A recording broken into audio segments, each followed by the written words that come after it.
Ce sont ces panneaux installés il y a quelques semaines qui ont alerté Albert Montané, médecin généraliste dans le secteur.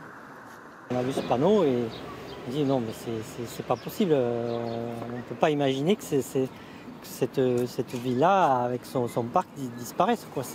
C'est tout ce qui reste dans le quartier comme témoignage du Pessac d'autrefois. La villa Bengali a été construite dans les années 1860, à la même époque que la villa mauresque d'Arcachon ou l'algérienne du Cap Ferré. Elle est un peu la fleur de ce quartier de Sèges, planté au cœur de dizaines de barres de béton. Son architecture orientale fait rêver.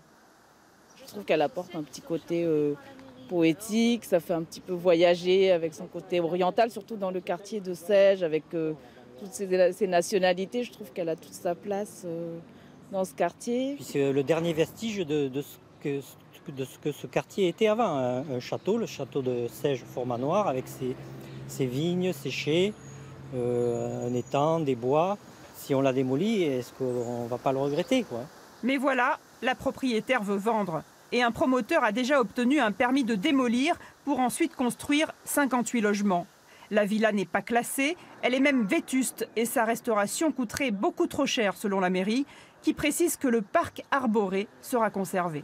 Quitte à en faire quelque chose de nouveau, il y a peut-être d'autres façons de la partager. Peut-être effectivement de rénover, pourquoi pas des extensions modernes, mais je trouve dommage de détruire cette base qui est magnifique.